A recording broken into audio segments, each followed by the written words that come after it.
a salesperson can go and do any kind of jugaad to sell these 100 products. Incentives are typically designed so that we get the right kind of audience and we are able to do the right kind of sale.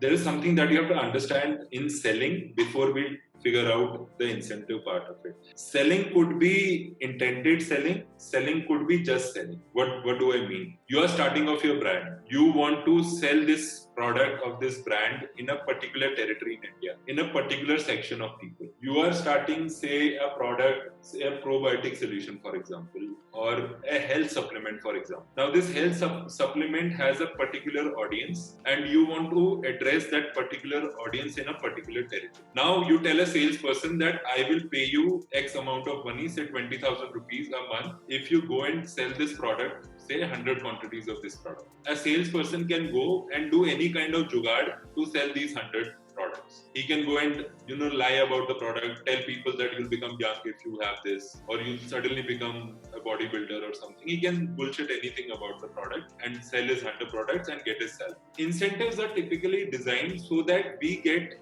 the right kind of audience and we are able to do the right kind of sales, which is very important. You will find a lot of companies failing despite having done great sales numbers because their salespeople kind of were making a Mickey out of them by selling that product to anybody but not their intended customer base. So even though they sold thousands of units of that product, but they ended up selling it, not selling any of their quantity to the intended audience. So sales incentives ideally should be designed to get the right set of sales and to get to the right audience and to the right territory. Because in a sales profile, motivation plays a big role. If I am an engineer and I am working on a particular thing, I have a defined routine when I wake up in the morning.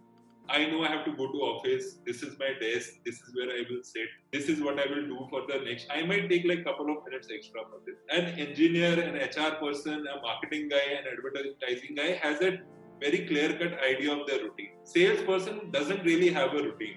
You wake up in the morning and you have to sell a product. You don't have a clear-cut day in front of you what you are supposed to do. So if you are not motivated, you will not be thinking right. If you don't think right, you will not sell right. So it becomes very important to have motivated salespeople, and that is why a lot of companies think that nothing works as well as monetary motivation. So you have an incentive plan which makes sure that people are selling the product right way. They are going that extra mile. They are motivated to go that extra mile and get the right kind of audience for you, and are just not doing sales numbers. I can sell a health supplement to you, tell you that if it doesn't work, you return the product after 3 months. Even if the company has no policy like that. I leave that job after 2 months, you search me wherever I am, and the person is coming back to the company, ki boss, that sales guy told me that I can return this product in 3 months. You see a lot of salespeople giving wrong commitments and all that because they don't have the right motivation, either monetarily or because of any other reason, company culture and this and that. So that is why it is very, very important to have the right incentive plan into picture. Now, what are the things that we should keep in mind when we are figuring out an incentive plan? Incentive plan should be very simple. You should not try to make a fool of your employees by making incentive plans so complicated that nobody really knows how to achieve that incentive. So it should be very simple, very clear cut.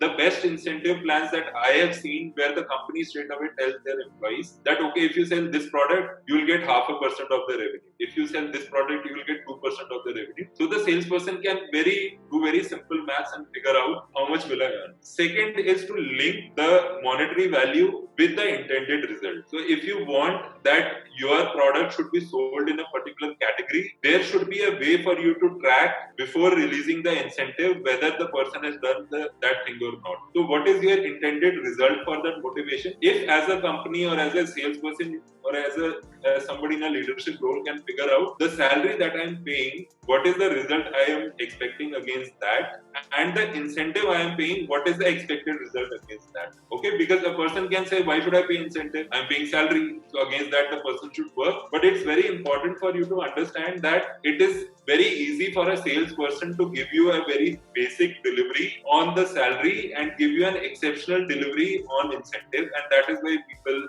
have incentive structures. So what is that delivery you as a leader, you as a company are expecting on the basic salary, and what is the delivery you are expecting in the with the incentive? So your salary could dominate you or could tell you that you have to sell 5 cars in a month, but incentive will ensure that you sell the topmost edition of that car. You upsell the product and you convince the customer to spend X amount of money to buy the latest version or the topmost model of that section of car. So that is what your incentive does. It helps you upsell, it helps you get the right set of people. So you as a company should be clear on salary, what should he do or should she do? On incentive, what is our expectation? And incentives ideally should drive the intended sale or the quality sale, and that is what the incentive should be. So this is subjectively, because incentive is a very technical thing, so objectively it could vary company to company. But subjectively, this is what I feel should be the points to be kept in mind before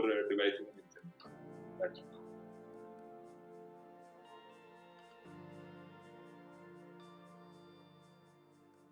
Incentive is just not about monetary part of it. There could be various ways you can structure incentives. Incentives could be structured that you get some good deal. I am into e-commerce and I give a 10,000 rupee voucher to my employee that if you achieve this much target, you will get goods worth 10,000 rupees free on my platform, or we send you for a foreign trip, or we give you a car. If I tell you I'll give you maybe 1 lakh rupees per quarter, in a year, if you achieve this target, versus I'll give you a car worth 4-5 lakh. Money spent by the companies, they might get a better deal on car from the dealership or something. So it's the same thing. You are spending the same money, but the car makes that kind of impact on the employee. So incentive is not always about money. It could be many things.